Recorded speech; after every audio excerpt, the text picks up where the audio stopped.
right. Welcome, everyone. We are back with the Hollywood Dogs litter in the Lower Mainland here. These guys are just 11 days old now. And they're starting to get mobile. They're pretty sleepy right now. So we'll just let you watch this adorable cuteness for a few minutes. And then we talked last time we were with them about some of the exercises we do with them each day to get them used to being handled and just kind of helping build their little brains a little bit better for their future careers. So we'll let you enjoy this sweetness for a few minutes. In the last few days, their eyes have opened, and you'll notice they have some toys in their environment. So we're just going to let people kind of get dialed in here. We'll wait for a few more people to join before we start doing things. So just enjoy the sweetness. If you have any questions, you can post them in the comments. You can also post and tell us where you're watching from. We're always curious to hear where people are tuning in from.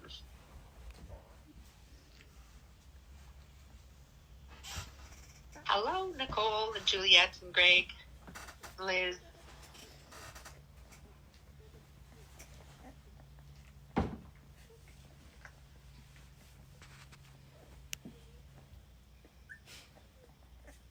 So it's hard to believe that these guys have more than doubled in size since they were born. They're starting to look more and more like puppies. I also love, we very rarely have purebred golden retriever litters. And so it's a super nice treat to see these guys starting to get fluffy. A little myth buster while people are dialing in. I'm laughing here today because I normally have a golden retriever in my house, and and many of our raisers have Labradors, and we talk a lot about which dogs shed more. A lot of people think the Goldens shed more, the interesting thing is the Goldens will blow their coats a couple times a year, and then it is a veritable tornado of dog fluff. But then the rest of the year, I find it's fairly minimal. But the interesting thing is right now, I have Benelli, who is a Lab Golden Cross. The Labradors shed all year long, even though they have shorter coats. But apparently when you cross a Lab and a Golden, you get shedding constantly, but the volume of a Golden Retriever. So Benelli comes and sits next to me and stands up, and there's like an outline of her body when she stands up in dog hair on my floor.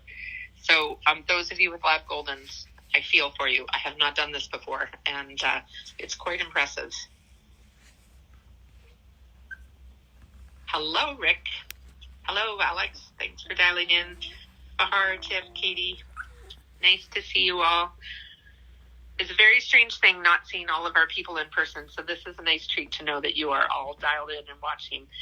So what we're going to do today is we're going to do a little bit of a demonstration with these puppies of what their daily kind of handling exercise is at this stage of the game. So as I mentioned at the beginning, if you've just tuned in, they're about, Tracy, 11 or 12 days old? Okay, so they were 11 days old. 11 days old. Yeah. Okay. Sunday they were 7, and today's Thursday. I've lost track of all the days. It's okay. Yeah. Join the club. So it is March 97th today. So, okay. So what we're going to do, Tracy is going to pick one of these adorable little creatures, maybe one that is a little bit awake already, rather than one that's dead asleep, and just demonstrate kind of what their daily, and we call this early neurological stimulation. And so it's just handling their bodies in different ways and kind of showing them that different textures and surfaces and experiences. So we always use what we call supportive touch. So we don't ever want to just pick a puppy up with one hand and leave them dangling. We want them to feel very safe when they're being handled by people. We're just trying to build a really positive association with being handled. So right now, Tracy is holding the puppy kind of upright with its head up. And then next, Are we going to go upside down, Tracy? Yeah, I'll go upside down now. I have to change my... So who do you have here, Tracy? So this is Chloe. This is Chloe. And she is the girl that's keeping up with the boys in weight. So turning them head down, which is a little bit weird for Chloe. So we're just cradling her so she feels safe, even though it's a little bit weird. And then we put her on her back. And so you notice how stiff her legs are. She's a little unsure. She's not totally relaxed. If she was, her legs would be all floppy.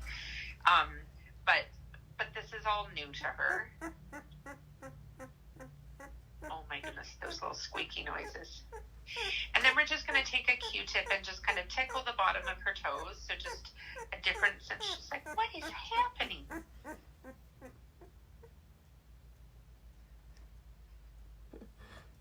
So just kind of wiggling that Q-tip kind of between her toes.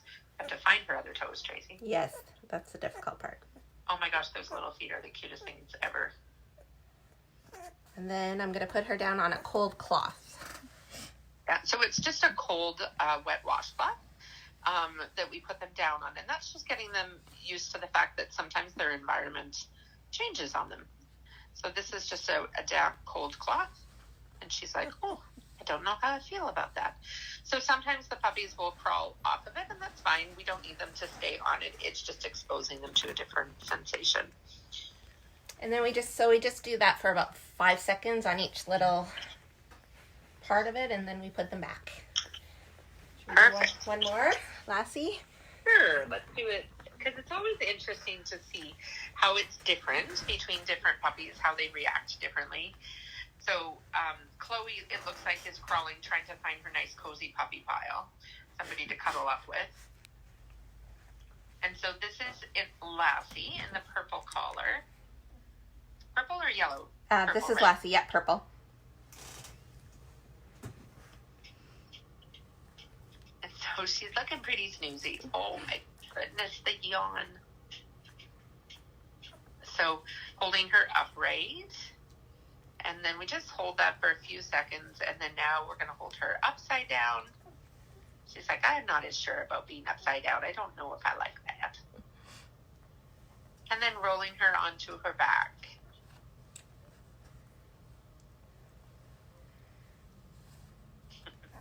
And you can tell she looks a little more relaxed. You see how her legs are just, and big yawn. Her body is just a little less stiff than Chloe's was.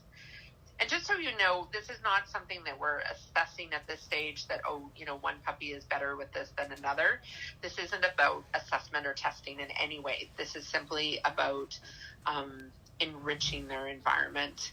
And some of the research that goes around it just talks about how these things help with kind of their brain development, etc., little neural pathways that get forged. And she's like, yeah, that's cool. Bahar's asking if the yawn is a stress signal. It can be, just like it is in older dogs. It also could be that she was just waking up. It's kind of hard to tell. Overall, she looked pretty relaxed through that whole thing, so I would suspect it was just because she was waking up. But yawning, you're right, Bahar, is a stress signal in some dogs that they'll yawn to try and help relax themselves. If they're stressed by a situation or environment. But she doesn't look any the worse for wear. Oh my gosh. So much sweetness.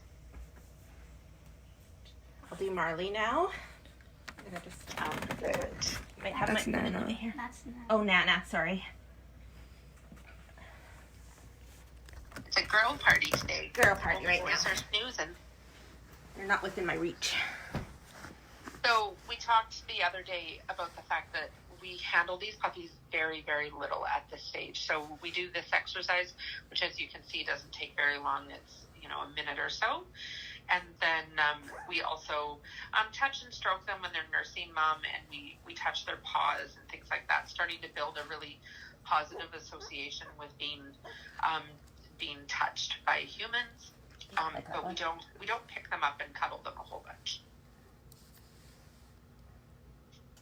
Oh my goodness, Nana. She's like, the upside down one is the one that a lot of them don't. Like the head down, they don't. Yeah, they don't seem to care for that one for sure. Oh my goodness. She looked really relaxed there for a second, and then she was like, "Oh, maybe not. Not a fan." Oh, she's like, "Do I smell some food somewhere? Is Mama around, Anna?" So somebody was asking the other day, and I realized after we got off, I saw their question is, where's Quince and how much time is she spending with them? And she's spending a little less time in the box with them, but she's still nearby. Tracy was saying she often will just go out into the hall and lie on the cool floor, which is just a few feet away from the whelping box. She also apparently enjoys stealing her baby's toys. She thinks they should all be hers. So these little foxes that are in here with the puppies, she wants to crawl in there and check them out, or go in there and pull them out. So at this age, Tiff, in terms of being awake, it's kind of a repeating cycle. By 8 weeks old, they'll be awake, maybe 4 hours a day grand total. I would say at this age, it's probably no more than an hour or 2 hours at most that they're awake, if you add up all the little minutes that they are kind of active and awake and nursing, etc. But it's fairly minimal. Puppies sleep a lot, all that growing. Now, that's not to say they don't move around. You'll also notice as they're sleeping, there's a lot of twitching and tail moving and feet moving and all that kind of thing. And that is just a lot of kind of development happening in their little bodies. So it's very rare that they're totally still.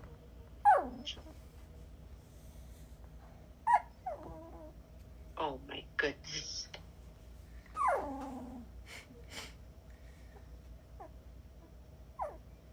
If anybody has any questions, please feel free to post in the comments. We'll be on for about another 2 minutes or so.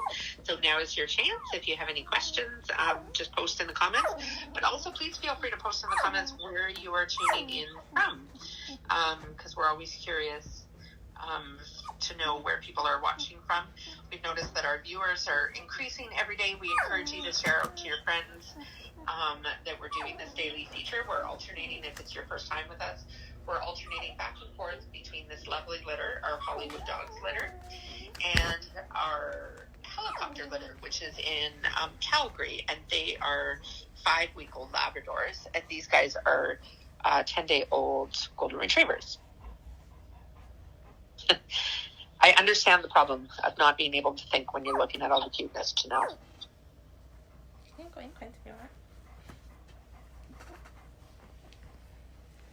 So much sweetness. Your boots are pretty cool. So I'm noticing, is that Nana that's just starting to move and get her feet underneath her there? To the right. Yes. In the yellow? Yeah. Yeah. So yeah, there she goes. I know they started doing this a few days ago, but she's definitely looking, it's all relative, more coordinated now than she was a couple of weeks ago, but actually getting her chest right up off the ground. And so this is just their kind of muscles starting to develop enough that they can get their feet under them rather than just kind of commando crawling around the box. But I think Nana is on the search for food right now, and she can't seem to figure out where Mama Quince is, but she's in the room. Yeah, she's. I saw a flicker of her a second ago in the. She's in the standing frame. by the door, taunting them. The door of the whelping box. The door of the whelping box. So, Go on. their sense of smell is very powerful. So it's quite interesting how, Nana had kind of gone back in and sort of settled in, but then she's like, I smell Mom, so I'm just going to randomly crawl around until I find her. In you go, Quince. And so what you'll notice now is, so Quince is in the box. Nana's just zeroed in on her because she was awake. But very quickly you'll notice these other puppies start to wake up because they smell Mom. And it's snack time. Yeah, so there goes Lassie. And so their sense of smell is really quite developed. It's their little survival mechanism to find a mom. So even before their eyes opened, they could always find her in the box. Look at that pretty lady. Good girl, Quince. Oh, Honey's family says hi, Tracy. Hi, guys. So for those of you that are watching, Tracy and the family raised Honey that is just dialing in with us here. Hi, Amy.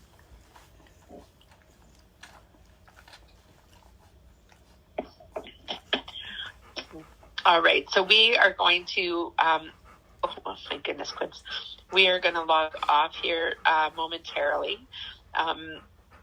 But please tune in with us tomorrow and be sure to post in the comments where you're watching from.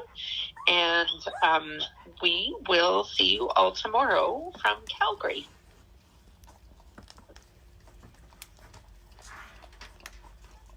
Bye, everybody. Thanks, Tracy. Thank you.